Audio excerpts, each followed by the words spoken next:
Some global media outlets have persistently continued propagating erroneous information about Ethiopia to the point of shocking some global reporters who stand by journalistic principles. The latest CNN and some others report about Ethiopia are cases in point here. And I'm joined by Bob Schlehuber, a Washington, D.C. based American journalist who is working for Sputnik News. And we'll be discussing current issues unfolding here in Ethiopia. In this edition of Addis Dialogue, with it, I'm Shifarao Lako and Desteras. Bob, thank you so much for joining me. Well, thank you so much for having me. It's a privilege and an honor to be here with you. All right, Bob, as I said in my intro, Western media outlets seem bent on covering things which are not on the ground here. The latest case in point is the hysteria, if you will, that CNN has recently caused, as if Addis Ababa had been under siege of the terrorist forces. There were more than 20 stories published in just 24 hours in Ethiopia with same fake information. Luckily, you were here in Ethiopia and have seen the facts on the ground. Now, tell me, what are some of your observations here? Yeah, I was in Ethiopia from November 2nd through November 6th, and I arrived at Bole International Airport and I opened my email once I had service again to an email from the US Embassy saying that all US citizens should immediately leave.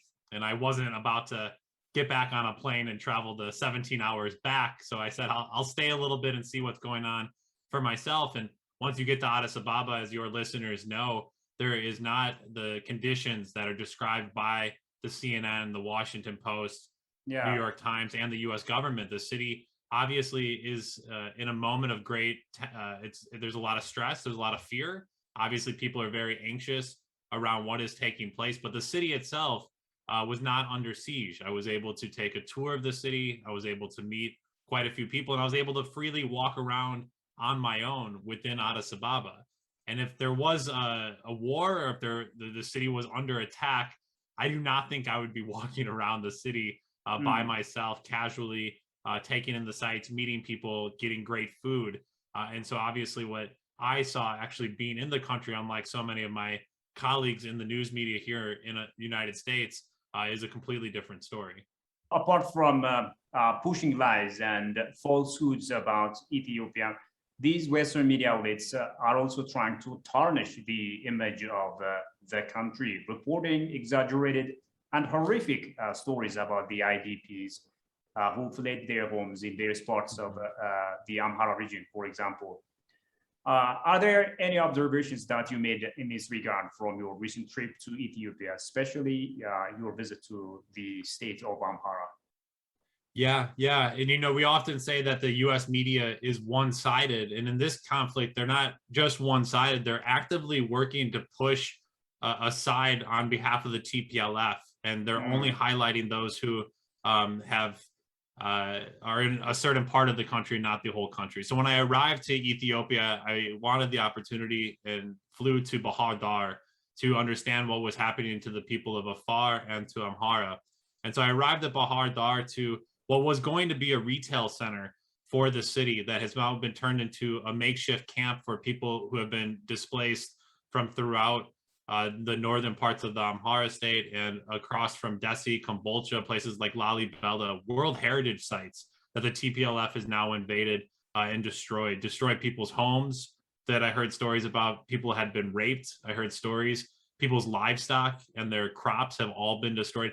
These are things that the Ethiopian government is not doing to the people of Tigray. They're not destroying crops. They're not purposely killing livestock. And I think what the American media has gotten so wrong is who's really suffering and why. It's not two sides are fighting, and because two sides are fighting, then there is damage. But the TPLF have been the aggressors. They are the ones who could end the war tomorrow if they demobilize, if they return to Tigray, if they put down their weapons. The war would instantly stop. The Ethiopian government has already declared a unilateral ceasefire. They said, we will stop fighting, and the TPLF continued. And so to actually travel to Amhara, to travel to Bahar Dar, and to hear people's stories directly, stories that are left out of American news, was quite enlightening.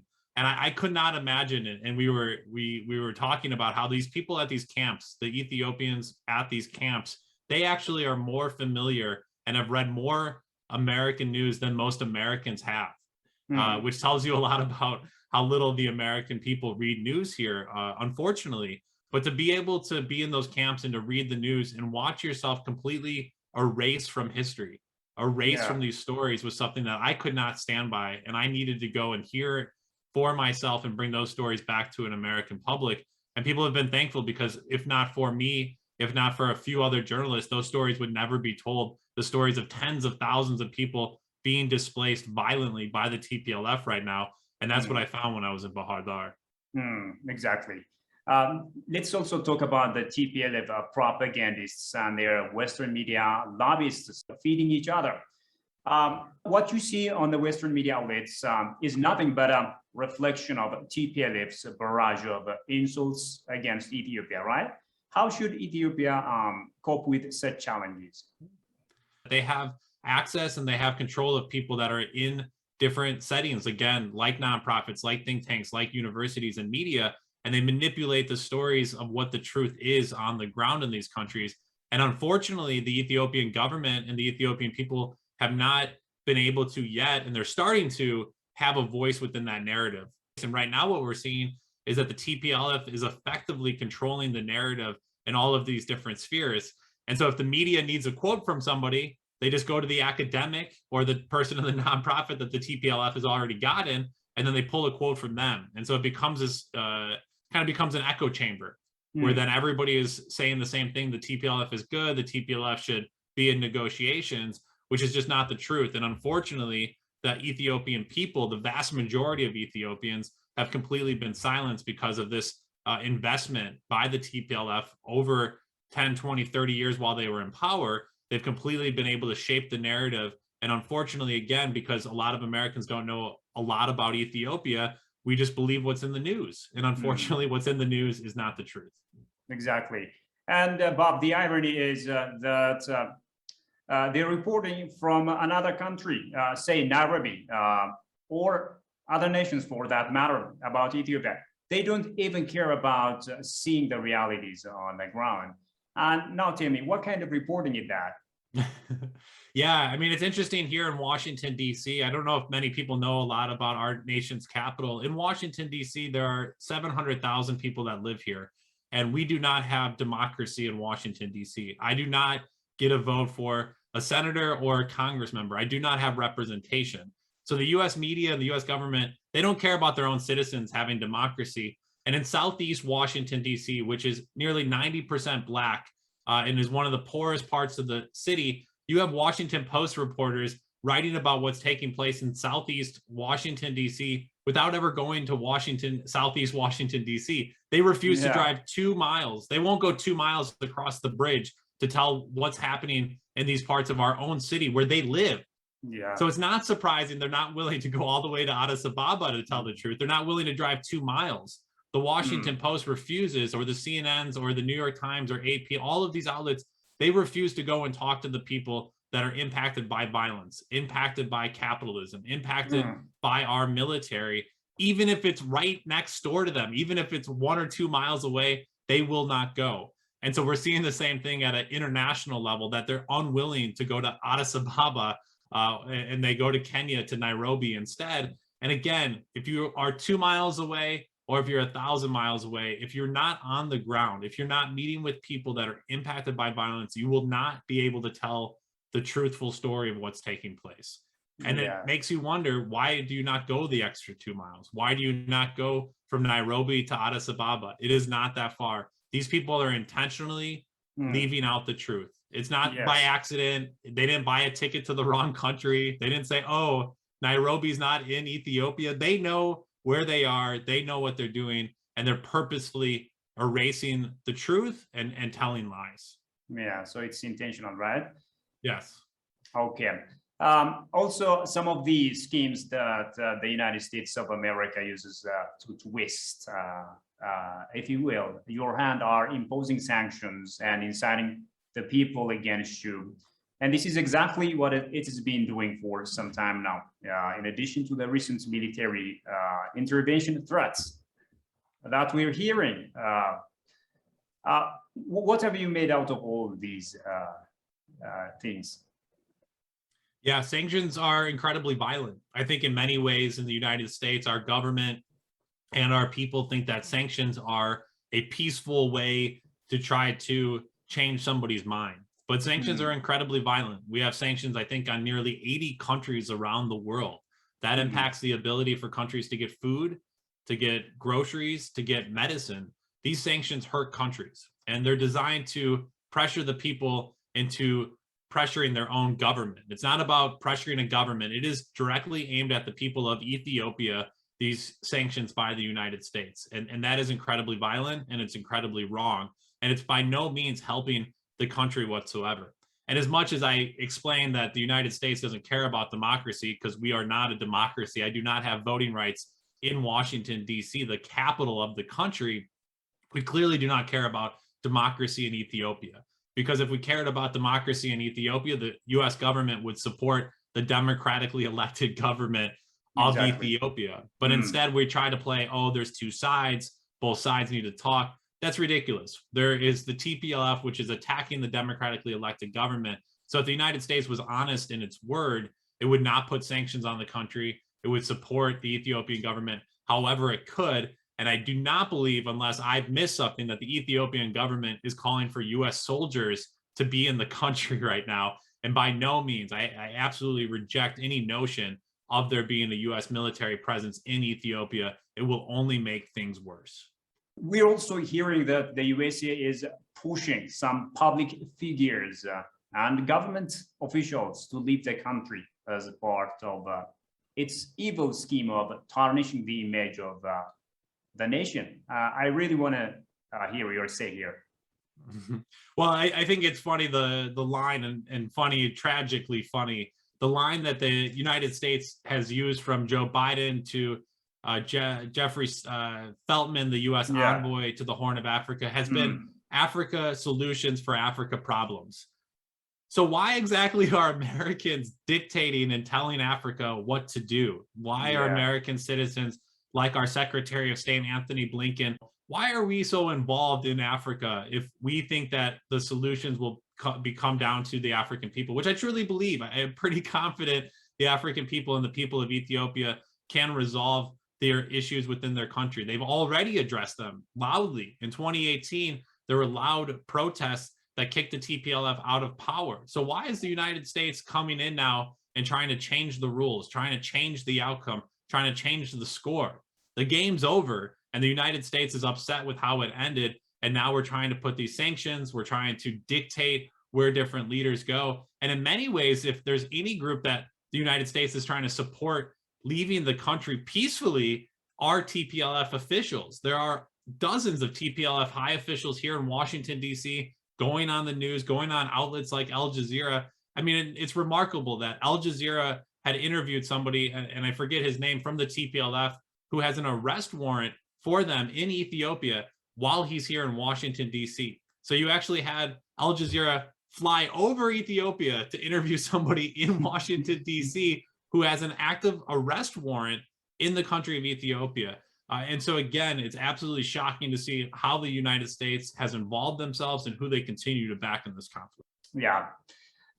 Huge imperialist media of the USA have begun deliberate ignorance of the major events unfolding in Ethiopia, including the recent rally of Ethiopians that you were part of, strongly urging the USA and other Western powers to stop poking their nose into the sovereign affairs of Ethiopia. This is really a sad and a blatant denial of Ethiopian voice, which the whole world should hear, right?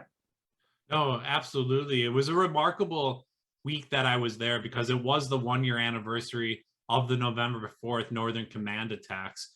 And it was shocking to read. There's an author, journalist, Kara Anna, who writes for the Washington Post. And on November 5th of 2020, she wrote in her article, I think it was November 10th, she wrote in her article that the TPLF had taken credit for those Northern Command attacks, which they did. They struck first. They are the ones who started this conflict or the war. And yet a year later, on November 3rd, 1 year later, the same journalist, Kara Anna, in the Washington Post said it was the Ethiopian government who had started the war, who had started the conflict. So the same journalist, 1 year apart, had rewritten the history of what was taking place. And that's important because if the Ethiopian government started the war, the people of Ethiopia started the war, then when 100,000 people gather in Addis Ababa, you get the impression that those people are bloodthirsty. Those people want war. Those people want to attack the Tigray people. But that's not the truth. That's not what happened. The TPLF attacked the Ethiopian people, the Ethiopian government, and their defense forces. So when I was there, I believe on November 7th, there was 100,000 people not calling for war, but when you were there, those people were calling for peace. Those people were calling for an end of the conflict. Those people were calling for one Ethiopia. Those people did not see those who lived in Tigray as Tigrayans. They saw them as Ethiopians. That was the message that was loud and clear. And by no means did I feel unsafe. I was there. I was welcomed. I was greeted. People wanted to tell their stories. And if those from the other Western media outlets, my colleagues in Western media, they would have had the same welcoming. They would have been shown the peaceful nature of those protests. And 100,000 people, that is a lot of people in a global city, in an international city like Addis Ababa. That warrants news. That's not some story, oh, there's too much to cover today. There's too much other news. That is a huge global story. 100,000 people calling for an end of a war in a country of 115 million people, one of the most strategic cities and countries in the entire world in the Horn of Africa. This is a global story that demanded every outlet in the United States to at least cover, even for 1 minute, it deserved coverage. And yet no one was there. That is absolutely shocking. And again, as we said, that is an intentional decision. That does not accidentally happen. People made choices to not cover that, because if you cover that, it completely changes everything that's being written in Western media, and the truth is then shown and the lies are exposed. Indeed. The other issues Ethiopia is facing is that there are only a few people that can stand up to the truth for Ethiopia, people like you. How do you think this country, this East African country, can manage this media battle with the West with such a level of support? Yeah, no, it's a great question. And if your students and young people can connect with university students here in the United States, they are the catalyst for so many movements in this country. And I think it's incredibly important to do the people-to-people diplomacy. CNN, sadly, they're not going to answer your phone call. Washington Post, probably not going to answer your phone call. But young people in this country, they know the truth. And young people know how much our country spends on its military and what we do around the world. And so I think targeting young people is so important. And I think the other thing that I heard a lot about, or that I, again, thought a lot about, was how a lot of people who are oppressed or are attacked by the US government around the world, how much they have in common. So I think of those living in Yemen right now, or the people that experience Barack Obama's violent killing of Muammar Gaddafi in Libya. I think of Palestinians. I think of those living in Southeast Washington, D.C. I think of people living in Venezuela or Colombia or in Cuba. All of these different people share something in common. One, they do not want US imperialism. And two, they want to have a humanistic perspective on life. And I think if these different groups and different people around the world can start communicating, which is incredibly difficult, as you said, there are limited resources. We're up against a giant, huge empire, the world's wealthiest empire of all time, with all of its media apparatus. It is hard to fight back, but there is strength in numbers. And if different groups can start working together and making those connections, I think you'll find more power than we have right now. Also, I think this challenge that Ethiopia is facing can be taken as a reflection of the fact that Africans haven't yet been able to solve their own problems without the intervention of the so-called Westerners, as the continent is still dependent on these foreign powers. What's your take on that, and what should be done? Yeah.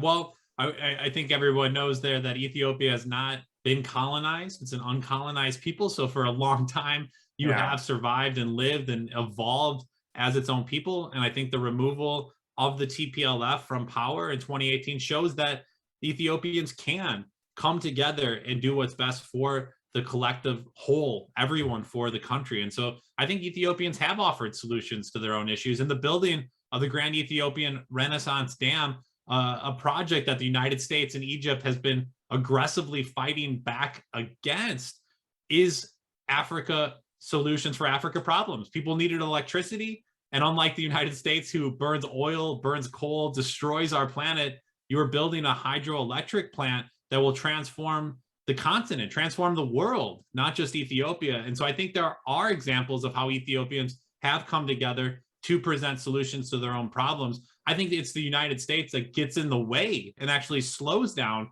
progress by Africans. It's not that the United States comes in there and helps work things out, but it's actually the United States that is causing the problems itself. And I think if we get out of the way, I think it's more about that than it is something about the Ethiopians need to do more. They need to think differently. Africans aren't smart enough, which a lot of Americans believe, sadly. I think it's the United States is making things so difficult that it becomes very difficult for different African leaders to speak together, to work together, and to continue to build one Africa. And also, Bob, as a journalist, what do you think African professionals should do to expose foreign meddling in their sovereign internal affairs? Yeah, I as a peace builder, in addition to being a journalist, I just deeply believe in people-to-people diplomacy, that business leaders in Africa should do their best to reach out to business leaders in the United States. There are different professional websites. I think LinkedIn is probably the biggest global professional source of people connecting with one another. I think reaching out to people who have put up lies on Twitter is strange as it sounds, to message a stranger online just to say, hey, I see what you have posted on Twitter. I live here in Addis Ababa. Do you mind if I share my story with you? Do you think we could talk a little bit about how you do business in Africa compared to how you do business in North America? I think things like that are how you change the perspective of what's taking place, is to reach out and connect with other people. Find lawyers. If you're a lawyer in Addis Ababa, reach out to me. I'll connect you with lawyers here in America. But to start those conversations, to work around the government and to work around the news is by far, I think, the best way to build peace. And finally, Bob, as you know, Ethiopia has also issues with its neighbors, such as Egypt and Sudan, mainly in connection with the Grand Ethiopian Renaissance Dam and its firm determination to lift millions out of the poverty line. Obviously, Sudan and Egypt are sulky about it. What have you observed in this regard? Yeah, again, sadly, the United States is playing an impediment to a project that will transform the lives of millions of people. To have Donald Trump just a few years ago justify the Egyptian government in bombing the Grand Ethiopian Renaissance Dam is it's just shock. It's shocking to think about. Think about my own country as an American who continues to extract and take oil from the ground, to continue to burn coal, to watch us then try to destroy or help support Egypt in destroying a hydroelectric power plant, something that we desperately need. We need these projects. These are how we save the planet. And to watch the government here absolutely push back and support the Egyptian government, push their false narratives about what the dam will do. There will not be water shortages in Egypt because of the damming of the Grand Ethiopian Renaissance Dam. There will be water shortages in Egypt because of mismanagement of their own water and because of climate change. And so Egypt will blame not themselves, but they will blame the Ethiopians for what happens to their water, which is of great concern. But with the Grand Ethiopian Renaissance Dam, it will not only help Ethiopians, it will help those in Sudan and it will help those in Egypt as well. This is a project that will have a regional impact across the board and can be good for everybody. And so it's absolutely devastating to hear calls for the destruction of such a vitally important project like the GERD. Indeed. Bob, thank you so much for your wonderful ideas. And thank you for standing by Ethiopia, standing by the truth, at such critical time that Ethiopia is grappling with many issues coming from within and without. Absolutely. Thank you so much for having me. It's a great honor.